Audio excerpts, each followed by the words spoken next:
Hey, Mr. Robinson. Hello, Mr. Smith. It's good to see you here. Thank you. It's good to be seen. Who is this to your right? He's on my left, Mr. Mark Sandor. This is not a good start for me.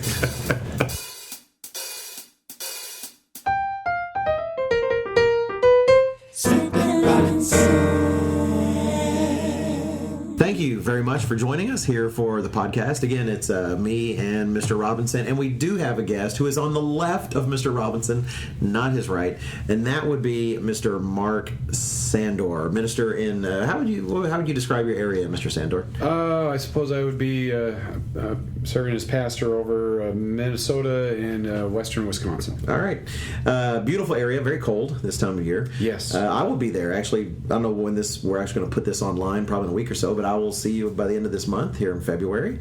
Looking forward to the family weekend up there in Merrill, right? Correct. To see the crowd up there. Love all them very much. And today, we were actually recording two podcasts, and I'll be up front. This is the second time we've attempted this first podcast. What is this? A Garage Band on my Mac. The first time literally crashed and burned. First time it crashed and burned. We've done so many demo tests and the rest, and it crashed. So we're actually redoing this one. Our goal was 2 podcasts with Mr. Sandor. We went ahead and thought, well, let's skip this one, then do the second one. We've done the second one. We hope you'll listen to that and listen to us be incredibly intelligent, discussing the U.S. Constitution and the balance between freedoms and responsibilities. But for this one, we did want to talk about something else. This what is supposed to be the first podcast, and certainly the first one we'll post. Mr. Sandor is a historian. You know, I know you've got a degree in history, a master's. Is that right? No. No. Sorry about that. Yeah, straight to the. Well, just leave then. Why do I have you here? No, I have a bachelor's in history. But yeah, when I was in college, I was originally going to get a minor in history. But then when I started keeping the Sabbath and realizing I needed a job that would allow me to keep the Sabbath, I decided to look at teaching, and if I was going to teach anything, I decided to aim for history, since it was, the minor was already there, bumped it up to a major, and did that. Now, to your point though, I did go back and take some master level history classes at a couple times, years and years ago at this point, but never quite got it done. I think essentially you had to more or less take 10 classes. I believe I finished 6, so slightly over halfway there, but was unable to 60% mastery. Yes, Mr. Sandor. So just a which an F. Yeah. Maybe a D. Maybe a D. Okay, we'll go with a D. But I have both Mr. Robinson and I have known Mr. Sandor for a long time, and actually his love of history is part of what I've really enjoyed about our relationship, because I'm not a history guy. I'm a math guy. I love math and I love the sciences, but not really history. And it was interesting, of my children, Benjamin, my third son, was the one who found he really loved history and got his degree in history, just finished this past semester, has got a job full-time, boy making money, which dads appreciate. And it just his take on history and how much he enjoyed it was was refreshing, because it was about the people and it was about the events and the excitement of what was going on, and I've really appreciated that. In particular, though, in the podcast, we're trying to focus on how to think biblically about things, because the world presents us with lots of ideas and questions, whether it's culture, whether it's pop culture, whether it's going on in media. How do we think about those things biblically? So I really thought it would be great to have you on the podcast to talk about how to think about history biblically. And you just did your talk to the Living Education students on Tuesday. Was that sort of the theme, or was it something else? I think that was at least half of the theme, I would say, because I did want to stress some maybe overall more general topics in terms of the importance of history, but I do think that when we're in God's church and we're using the Bible and looking at the Holy Word, God has such a variety of ways of inspiring people to put things in His Bible. We have a collection of Psalms. We have many letters. Some are personal, some are to congregations. But a decent chunk of the Bible is recording just historical information, telling the history of the Israel, the patriarchs, the Israelites, the kingdoms, just snippets about some of the Gentile kingdoms and the relationship with the Persians in particular, and then it kind of skips to the New Testament, where you get the Gospels and the Book of Acts largely being kind of focused on events and history, before again the Bible kind of changes tones into the epistles. I'd like to ask a question of you, and I am, just for the audience to know, I'm springing this on Mr. Sandor. He didn't know I was going to be asking this, but I am curious to see if he has any advice in this regard. And I can speak for myself. When I'm going through the history in the Bible, like I've been recently going through some of the kings of Israel, going to Israel really made me want a better sense of the different reigns and how they transitioned. Sometimes it can seem a little dry. It's not. I haven't found an equation yet. I've been looking for some algebra, and I've been sadly coming up empty. For some of our young people who are listening, as teens and young adults, if they want to have a better sense of the history of the Bible, but they are finding it maybe a bit dry at times, or it seems like just a bunch of facts, do you have any advice that you would give? It could be certainly the Bible, but even more broadly in terms of how you approach history. Do you have any advice for some of those so that they are able to maybe kind of get through it in a way that doesn't feel like they're just driving themselves with a whip? I think one of the best pieces of advice that I'm stealing from somebody else, but I don't remember my source, is they said when you start to read history, and they were talking about just normal history books you'd find in a library or wherever, but I think it applies to the Bible as well. They said it's kind of like you walk into a room full of strangers who all already know each other. And so you walk in and you're like, okay, all these guys are talking to each other, they all know each other's names, and they are throwing them around like I should be on the same page with all of them. And the point was basically, give yourself time, because at a certain point, you'll start to feel more familiar with the names. Talking about the kings of let's just stick to Judah even right now. You read through that and you might get to the end and you're like, well, name some kings of Judah, and you're like, David, and then you Solomon, right, Solomon, and then Jehoram, you start really guessing, and then but the second time through, you're gonna, and maybe you get some more, but you don't get them in the right order. Okay, well, there's David and Solomon and Josiah and Hezekiah, and someone who's read it more is gonna be like, well, but Hezekiah was that's fine. You're getting some names down, and then eventually you're able to be like, well, okay, well, it's David and Solomon, and then there was also I tend to try to target the good kings, so I was like, okay, so there's, now I'm going to add in Asa and Jehoshaphat, and then it's Hezekiah before Josiah, and then occasionally I can start piecing in even some of the others. But I mean, to this day, I cannot tell you from David to, because Josiah's the last good one, but now who is it at the very end of the kings of Judah? Zechariah? Does that sound? I mean, the one who Nebuchadnezzar captures, right. Kills his kids and puts his eyes out. Anyway, that guy. Yeah. Oh man, talk about a guy. Anyway, one of the history podcasters mentioned that very specifically. Yes, like the horrific ways these what's the term? The absolute monarchs had over, and then when they conquered you, it was bad. Yeah. Did you say Zedekiah a while ago? I was close to it, but that's the one I was thinking. Yeah. I don't think I quite got Zedekiah, but I think it is. I believe so. That sounds right. Okay. So where was I going with? But just again, you're in a room with people you don't know, and if you give yourself time, you're going to start to become more familiar with it. Now, one of the nice things, if you're going to jump into like just a secular history book, if you look for a good author, they'll make sure they pace how they introduce you to people, and that can be a real benefit. Now, not all authors are like that, but like one of my personal favorites is Stephen Ambrose, because I do think he does a good job of letting you get to know people, and also maybe when he circles back to somebody he's introduced before, he knows you've forgotten them, so he reminds you why you know that guy. Who's another one? The lady who wrote the Team of Rivals about Abraham Lincoln. Oh, there's several men here at headquarters who talk about. They say it's an excellent book. Really Excellent book. And Team of Rivals about Abraham Lincoln. She does an excellent job. And Doris Kearns Goodwin, I'm pretty sure that's her name, but she again does an excellent job introducing you to the people in the room, especially during that first 50 pages of a book, which is kind of like, oh, I have to slog through 50 pages before I feel like I know the people in the room. And it's kind of like, yeah, well, welcome to history. You know, it's like even mentioning the kings of Judah. Well, you might have to slog through it, a few times before you start feeling like you know the names and you can remember what their stories are about. You're saying that does make me think that it is a matter, nothing good in the world comes without effort. Sure. And it's a matter of taking the time to get to know these characters.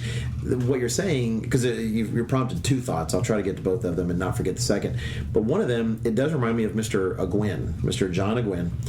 Was so blessed to have him as a pastor for almost a decade. And one of the things I loved about listening to Mr. Agwin was he would talk about these biblical characters in history, and it sounded as though he knew them. Like he would talk about some event that they went through as if he were in the room watching it, not just making up detail. Don't get me wrong, he was great at adding color, and so that does makes you feel like you're in the room.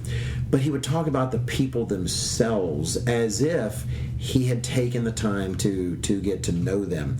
Mr. Robinson actually listens to Mr. Agwin's sermons fairly, occasionally. We'll talk about him every once in a while, and I've always appreciated your insights about how Mr. Agwin would present those characters. Mr. Agwin really was so good at bringing the Bible to life, because it's so easy to read through there, just read the words, and you're like, I kind of get this is happening here, and it's just. But the way he brought these characters to life, one of the examples he used that always stood out to me was when he's reading the account in, I'm pretty sure it's Matthew, and the disciples have gotten a little discouraged, and they think, well, maybe this isn't panning out, and they've gone back to fishing, and Christ comes up to where they are, and he recommends that they cast their net over in some other direction, and they're expert fishermen and know that's a pretty terrible idea, and so they do it anyway out of respect for him, and they pull up the fish, and then Peter falls down. I think he says he falls down in Christ in his presence, and he says, go away from me, I'm a sinful man. And I've read that plenty of times, and just keep moving on with the story. Well, he'll stop there and speak for the next 10 minutes about the implication of that, and how Christ. It wasn't like he would say something kind of like, Christ already knew that. He didn't need to figure it out. He needed Peter to come to that recognition. It's not like he was thinking, yeah, you're right, Peter. You are a sinful man. I'm going to have to start over with some different disciples. The whole lesson was there for Peter, and I don't know, just the way he tells it, and you really do start to envision yourself standing at the Sea of Galilee. If you've never been there, you can just imagine something, and I always imagine them in robes and sandals. Who knows if they actually went around like that? But truly a good add color, but it was always done in such a measured and plausible way. You never felt like he was starting to make up a new story. You were just like, yeah, that sounds about exactly how that situation would have been. Right. He would talk about some of the ancient kings of Israel or Judah, and sometimes you read the things they do, and you think, how could a person do that? That doesn't make any sense. Or like even going back to when Esau sold his birthright for a bowl of soup, and you think, what a moron, right? I mean, why would someone sell their vast birthright when they're about to inherit a vast birthright for a bowl of soup? And it was examples like that, Mr. Agwin, in terms of take the time to think about what it was like to live there and be there. And the more I thought about Esau and thought, yeah, he's been living with Jacob his whole life. And Jacob has always been the kind of guy who would have been, you could imagine Jacob easily needling his older brother Esau and saying, well, Esau, I'm glad you're getting the birthright, because you're just, I mean, don't get me wrong, I'm sharp and I'm fast and I'm witty and I'm going to have the future I want. I can build my own future. Esau, I got to be honest, I'm glad you're going to be taken care of in some way because you don't quite have my skills. And I'm glad that Dad's going to give you the birthright like that. And you have to realize these were real people living in these days. And the moment you start writing off these historical figures as if they're like a zoo specimen, you can't relate and learn the lessons. But the moment you realize, yeah, it'd be easy after a while, Esau, after you've had enough of that, saying, you know what, I don't need it. You bet. You can have it all, because I'm a man. I can make my own way. I don't need all this. And you start to recognize, no, if this is real history, then these really happen, and try to actually imagine yourself in that context. it does take time. I've benefited with the Gospels trying to pause every once in a while, like what you just described, and imagine, okay, what would it have been like? What would that conversation have been like? And also recognizing we don't always have all the details recorded, and which also would flesh it out and make it more realistic. Which brings me to the second point I did want to bring up, Mr. Sandor, because you had mentioned earlier in earlier conversation about how when it comes to history, we had to recognize not everything is in there. You only have whatever the historian has chosen to write. Could you elaborate on that a little bit? Because it was a great point. Sure, yeah. And certainly, again, for our young people, I mean, first main lesson, if there's anything we can almost bring it back to, is give yourself time. I mean, give yourself time and don't feel like one read-through is going to do it. And be okay with the fact that you're starting down a path that will you'll be very familiar if you keep on that path. But also, almost as you're saying here, to this other point, the idea that history is always interesting because you have to make decisions about what you're going to say and also what you're going to leave out. You're talking about when it comes to writing history, when it comes to putting it together. But to some degree, I mean, you could probably make the same case for oral history. I mean, as you know, we've talked about sermons where I know Mr. Robinson and I had a long discussion about a sermon on a particular topic, and when I gave the sermon. Now I'm curious to hear how Mr. Robinson would speak about the same topic, because there are some things he appreciated about what I said, but there's other things that his mind was already meditating on and going in a different direction that probably equally as valid points and things that appeal to him more about that particular topic, and he would make sure those got into the sermon. For me, they didn't quite make the cut because I've got an hour, and in the same thing with the history. A history book is only going to be so long. We find one of the Gospels in John, at the very end of John, at the end of chapter 20, end of chapter 21, there's a couple comments that John just sort of was inspired to write, where he admits, I could have told you a lot more about Jesus. There is so much more I could have said, but this is sufficient for what the point is. Right. What was the, Mr. Robinson, you had the exact phrase. What is it that John says there at the end? Oh, it was something like, if all the things that he had done had been recorded in a book, the earth wouldn't have been big enough to contain all the books that would have been written about it. Would have been a lot of books. Right. I appreciate what you said about, and that you mentioned the gospel accounts, because so a lot of people have a question about why are there four, which there's some reasons for that. Matthew, Mark, and Luke all cover very similar material. John, knowing what they all wrote from a different perspective much later in life. But for example, some people think the Gospels are contradictory because one guy says it one way and one guy says it's another, and that's always a mistake, because Luke was writing a much more historical style account, and so he would bring in certain detail that people who want to read more of it mentions the names of the Caesars and some other details like that, where Mark had no concern about that, and his is the action gospel, man. He hits the ground running. I think in the first chapter, there's been a healing, a resurrection, and a demon cast out. It uses the word immediately like 60 times in it. His is the YA novel version. Exactly. Matthew was writing to more of a blue blood crowd that wanted to know who is this Jesus? Is he qualified to be doing what he's doing? Is he actually the lawgiver that Moses talked about? And so that's why there's the different account. Like, to your point, depending on what detail you're trying to bring out, you'll record it a different way, and you can't cover every aspect of it. Well, and in some ways, it's also just you have the sense of if we got to the end of the day, let's say you ran into two LE students and you asked how was your day or something like this, and they might. They might have gone through many of the same classes together, but the things that they would bring up, the things that were personal to them, the things that they would emphasize, doesn't mean that the other person's account is inherently wrong. And it's even part of the reason that while we do have many political historians out there in modern times who want to try to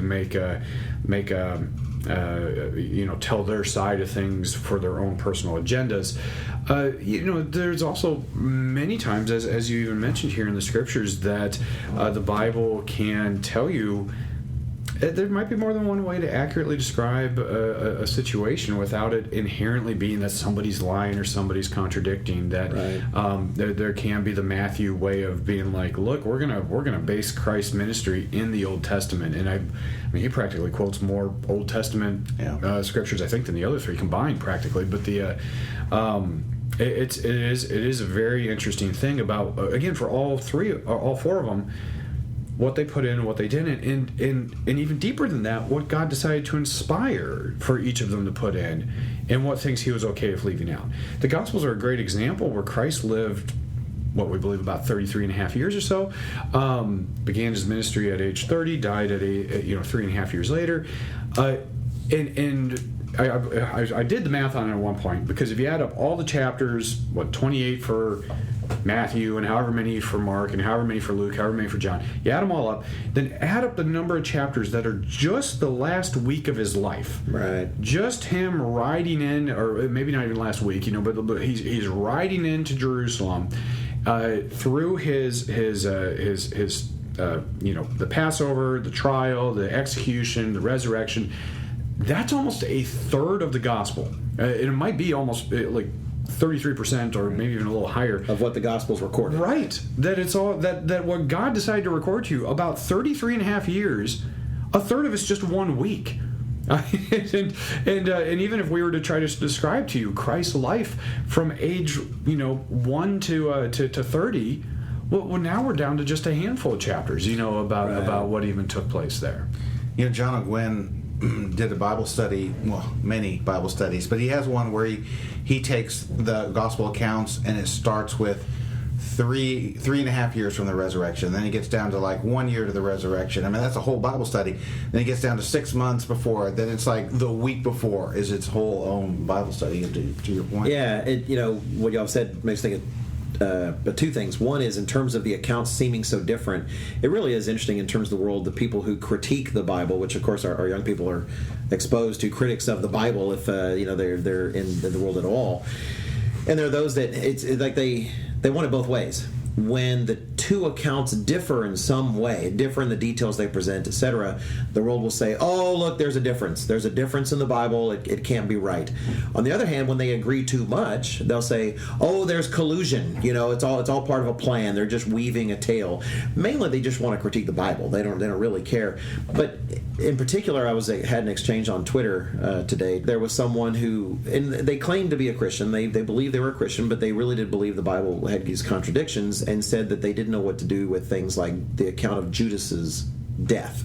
There's different details in one gospel account versus the other concerning Judas's death, concerning the purchasing of the field. And I just commented that no, those are reconcilable. There is a narrative you can put together because she said they could not be reconciled. I said, well, no, there is a way to understand. Well, maybe more than one, but at least one way to understand everything that certainly would include all those facts.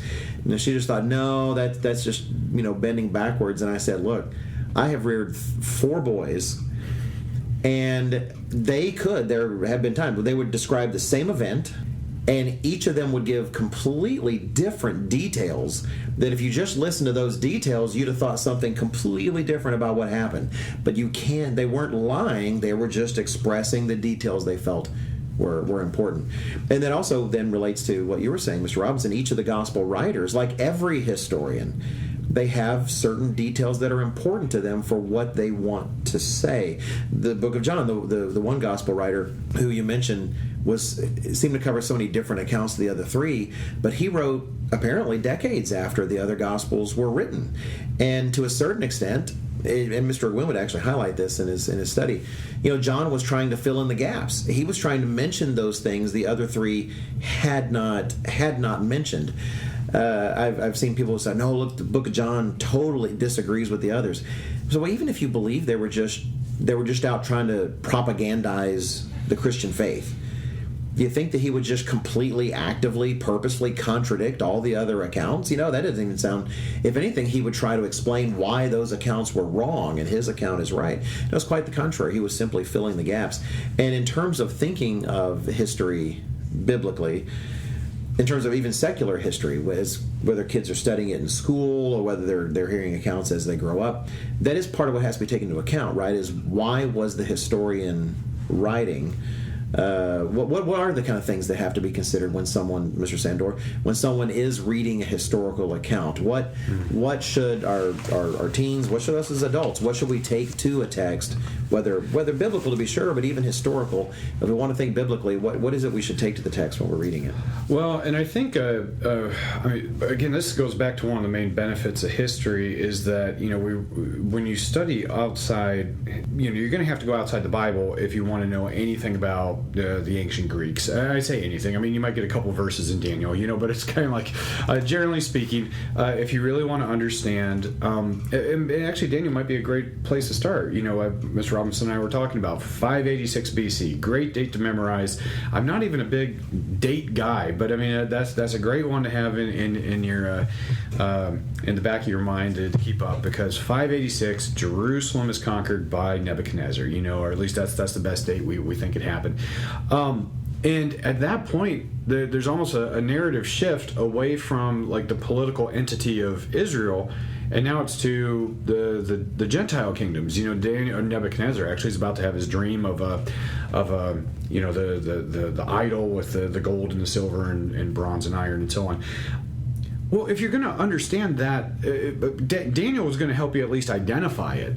But if you're going to want to learn anything about, the Babylonians, the Persians, the Greeks, or the Romans, you'll get snippets in the Bible, but there's so much more that you can learn from other sources, whether podcasts or whether books or whatever. So when you go to those, or if you go to something more modern, because part of the reason I've mentioned Stephen Ambrose, books about World War II, books about the Lewis and Clark, or even the Civil War, when we talked about Team of Rivals earlier, they almost might show you some of the blessings that God gave to the descendants of Israel. So you go to any of these types of texts, a lot of times you want to sit down and think, okay, who's the author? And not just a name. It'd be good for you to know the name, but what's sometimes their nationality, and that for better or for worse, they may or may not be intentionally trying to put their bias in, but it tends to give them a perspective on things. One thing I've never done, but I think would be curious, would be like, what if you could read two books on the War of 1812, and one's written by an American historian and one's written by a Canadian historian? What type of differences might be emphasized there? I mean, there's a chance that the Canadian historian would be like, and this is where we showed those Americans, and for the American historian might be like, it's kind of a stalemate, and I mean, who really cares? It's a draw, whatever. And, we didn't want Canada anyway. Yeah, right. It's really cold up there. Yeah, it's just the Canadians might really celebrate it, and we're like, well, they have their Tim Hortons and they're happy with it, and that's and we went on our way. And neither side might necessarily inherently be wrong or trying to deceive you, but it just gives you a different perspective on things. And so you want to consider things like that. Now, as you go back to ancient historians, you might really want to consider maybe like who was paying the guy, because modern historians can go to a publishing house and they can get paid for using the printing press, which was not available to ancient historians. Right. And even the Bible talks with Luke in particular, that he mentions with Theophilus. Theophilus, right. And that they, who apparently was his patron and was taking care of his bills so that he could compile his history, because you need some time to do that, and that's not your product is going to take a while to put together. Now, also what audience you're writing to, like we've joked about it a little bit this weekend or this week that you've stayed here. Like Herodotus, he was a Greek. He was writing for a Greek audience in general, so his historical accounts swayed toward the Greek side of the version of things. Yeah. Herodotus is definitely an interesting one, because he's been given the I was about to say nickname, a moniker. I don't know. There's probably a better moniker, my word. But he's the father of history. Is kind of. I've heard that. And Herodotus, right? Right. And so Herodotus, in some ways, he's given that title in part because he previous records of history tended to be almost like maybe a daily schedule. I did this, I conquered this, I did, it's just kind of, all right, And Herodotus was one of the first people who really added the color to it, and he lets you know who the characters are. And some historians today, I believe one of our podcasts, Mr. Robinson and I have listened to, speculate that maybe he was as much of a playwright or a performer on a stage. Interesting, really. As he was actually a historian, because in the same way that if you read a book about something and then you watch the movie about the same material, there's going to be some differences. And Herodotus might have emphasized what really looks good on a stage, maybe over some things that maybe could have been more accurately stated in a document. But the hard part of Herodotus is, you want to learn about the ancient Greeks? You either read Herodotus or you got almost nothing. And that's what you have, right? It's kind of a dead end beyond him. So, but again, you recognize he's from this perspective. It was one of these podcasts we were listening to about the Persians, where he was saying, if all you do is listen to Herodotus, you would think the Persians are the worst people on the planet. They are greedy, they are effeminate, they are barely worth mentioning. Although I believe, if I recall correctly, he does this particular podcaster. You might have to remind me of his name. Dan Carlin. Yes, Dan Carlin. He would actually occasionally go to the scriptures to show, well, the Hebrews didn't quite have this same. Using the Bible as a historical source. And it depends on the historian. Like the guy I like is Italian. You could just tell he does not think the Bible is a really credible source of history.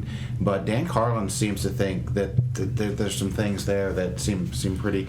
I think, didn't we say, like, it wasn't that long ago that nobody believed the Assyrians were actually an empire, and and then the Bible talks about the Assyrians actually in some ways the Hittites. Right. Yeah. I mean, it was roughly. I mean, probably just about 200 years ago or so, when they started rediscovering Nineveh and all these places that today we take for granted. They're in all your history books, but there was actually used as some criticisms of the Bible during the 1700s. Yeah, as examples like that in the past were used to say, "Oh, the Bible, you can't trust it." It talks about these people. The Hittites didn't even exist. I think there were some historians nowadays would take it for granted that these people were great and the rest, but no one remembers the history of the people that want to claim their own personal authority that they're smarter than the Bible.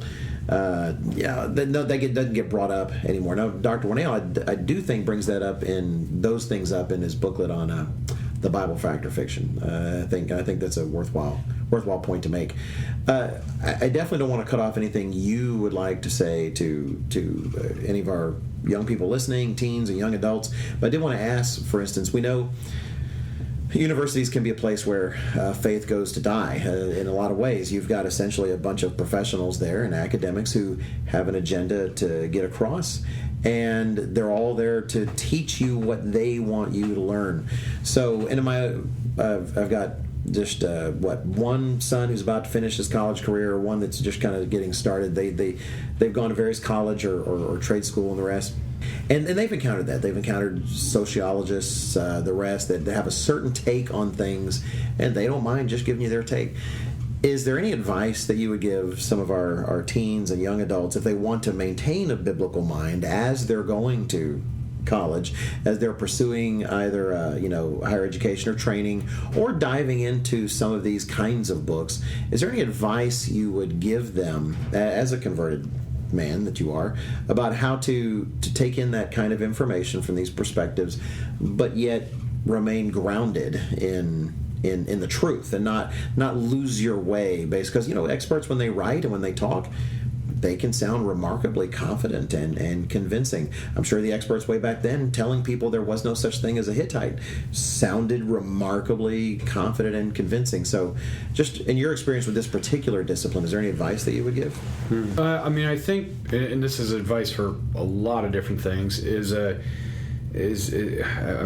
it's going to sound a little trite almost, but just keep your brain turned on. I mean, don't assume that just because something's stated confidently that means it's inherently true, or that there's not necessarily another perspective. I've mentioned Stephen Ambrose because I've been reading some of his books lately, but it's he should pay you for this podcast. It really You've should. really advertised his books very well. Well, but one of the things I do appreciate about him, and it's one of the things I would encourage you to look for when you're reading histories, is that he's usually pretty honest about when he doesn't know something, when he can't nail it down. He did, one of his books was called A Band of Brothers, about a group of guys in a easy company during World War II. Oh, that's Stephen Ambrose? That I is didn't know that. Okay. And so he... so he was able, he wrote the book, 20, 30 years ago, whatever, and so a lot of the men were still alive. He goes and interviews all the men. They all tell him exactly what they believe to be true, and he admitted that there's no way it can all be true. They were we know all those men were there. We know they fought in the same battle, and yet their descriptions and their memories had already meant that some of their accounts could not be combined. It was because this is not the Bible, right? These are Right. just men's fallible memories, which all of us have. And so he had to try to sort through which things he thought was true and which ones are not. But he normally admitted that. At least he would be willing to say, this is my best guess as to what happened because I do have conflicting accounts. And this is about something that happened less than 100 years ago. This is not the right. ancient history that where sometimes we can really be guessing. And it's him going to primary sources, Right, He's literally talking to the exactly. people who were there. Yeah, exactly. I mean, the guys who were right. Literally boots on the ground, and he was there with them. And so, you want to keep your brain turned on. I know I always mention it with entertainment. That I know if my sons want to go watch a superhero movie, it's going to be like, well, no, usually sounds great, but there might be a couple themes that are going to get dropped, or a couple whatever that we're going to have to keep our brains turned on for. And history can be that same way. And then so always kind of a maybe corollary to that is the idea that we would just ask your pastor, or get a multitude of counsel. If there's almost certainly, especially with history, it tends not to change very much. It is history. It's kind of the same thing. That's there again. There's sometimes they rediscover the Hittites. That's they rediscover the city of Nineveh. Whatever. There are some pretty groundbreaking things like that. But at the same time, frequently in the church, we've heard some of these things before. But what I always find the most encouraging about history is that if we actually approach it from a biblical mindset, where historians or teachers might be describing, how would they describe it? Well, it was fortunate that this happened, or well, this was the circumstance, or whatever. And we actually see God's hand behind it, guiding those events. That when Lewis and Clark are crossing the Rocky Mountains, and it just happened that things worked out, that they didn't get snowed in and starved to death. And it's just we're looking for the bones of 30 odd young guys, however many years later. But no, that they actually made it across and made it all the way back, and that the Indians never wiped them out the entire time, despite even some questionable decisions that they made along the way. The author might present that as being like, well, the Americans are either really lucky or whatever, and it's kind of like, or there's a God directing some of these things and directing some of the paths on them. And so sometimes you have to be kind of careful to things that are chalked up for coincidence, or they remove essentially remove the divine hand behind it, where the Bible really gives us a framework to see that. Now, I also have one more, if you don't mind this, because here's the other danger, and this one can certainly happen in universities, is that ultimately there might be a political agenda behind some of it, and so there's frequently a way to cherry pick history to make your case. Maybe a good biblical example would be that if you want to read about the kings of Judah, you can do it in 1 Kings, 2 Kings, or you can do it in 1 Chronicles, 2 Chronicles. Now, there's, let me see, I think I have the verses written down here somewhere, but and this is about David. 1 Chronicles 20, verse 1. Okay. Okay, now this is going to be the verse that says something like, well, it was the time of the year that the kings go off to war, and David sent out the army under Joab to go attack the Ammonites, but David decided to remain home in Jerusalem. Okay? Now, just with that introduction, where does the rest of this chapter go? And now, again, I actually mentioned Chronicles, but if you go to 2 Samuel, that's probably the one you're thinking of, because we might know things are going to go south for David's spiritual life very quickly with Bathsheba, and the rest is history, as we say. It goes into the very hardcore faults of the man. Mm-hmm. Or you can read 1 Chronicles 20, same basic verse to introduce the chapter, and then it goes. And David marched out and took the guy's crown, and he came back, and it weighed this much, and everything else. No mention of Bathsheba, no mention of any sin or any consequence of those things. And it's again kind of the reminder that, if someone only wants to present the horrible things about history, well, that might be valid, that might be part of it, but it's also not necessarily wrong to focus on the good things about history too. But there is a balance there. God gave us both 1 Samuel, 2 Samuel, and 1 Chronicles, 2 Chronicles. Yeah, it's interesting you say, and the rest is history. Had that not been recorded, it wouldn't be history. It would be the part of the kind of real unspoken history that it was a part of human events, but it wouldn't have been recorded without a second witness. You've actually got me thinking differently about God's command about having more than one witness. Yes. It isn't necessarily always that one is lying and one is not, but the additional witnesses have the potential to give you a fuller picture, and we're supposed to investigate things righteously. But I also pick up on what you're saying is it wasn't that the chronicler of the Chronicles.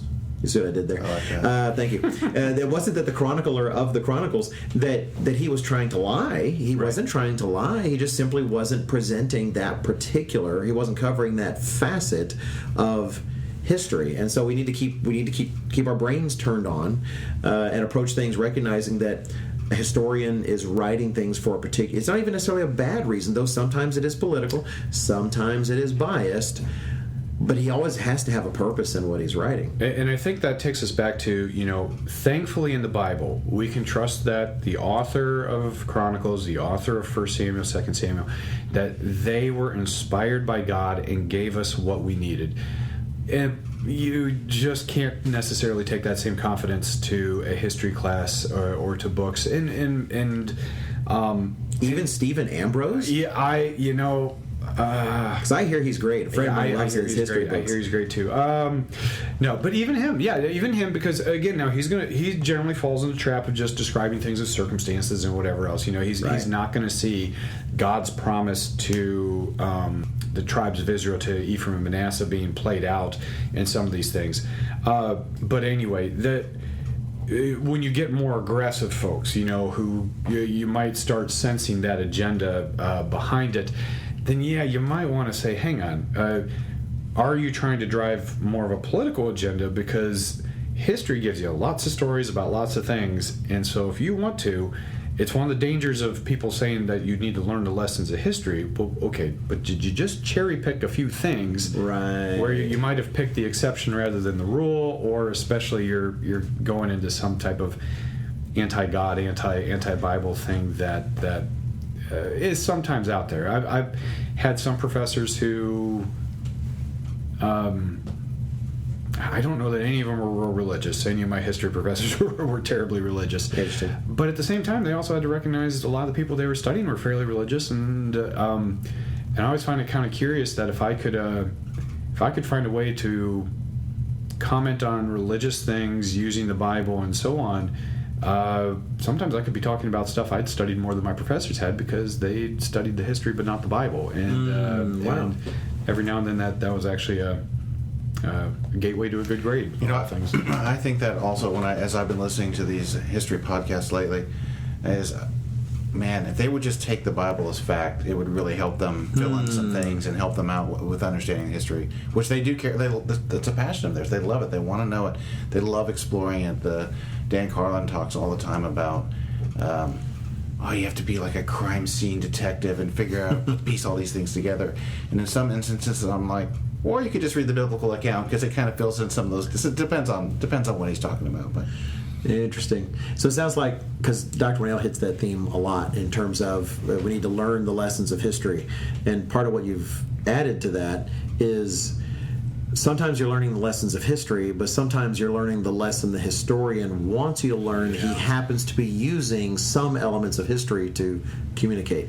I think that's what Dr. Morell tried to bring out about, say, Howard Zinn's book about the people's history of the United States. Howard Zinn was pretty upfront that he's trying to communicate a certain point of view about American history and trying to counter other narratives. And then you have some who are just using his book alone as some kind of resource when it was never meant to be, admittedly, never meant to be an unbiased resource. He was upfront about his biases, and others have talked about the results of that. Wow, you need to get to an airplane. We're just about at that time. We are. Thank you so much for spending time with us, Mr. Sandor. And real quickly, I'll say, you have a wonderful wife. I look forward to seeing here pretty soon at the family weekend, Miss Amanda Sandor, and your 4 amazing children. Just a quick test of how healthy your family is. Do you think they'll be looking forward to your return, or are they delighted you've been gone for a week? I'm optimistic they're looking forward to my return. Good. I think they always seem to love their dad when I'm there. I think they'll be very happy. Though Mr. Sandor's kids, if y'all are listening, feel free and let me know if it was a real bummer that Dad came home. I'm sure it won't be. Thank you again, Mr. Sandor. Anytime. Smith and Robinson.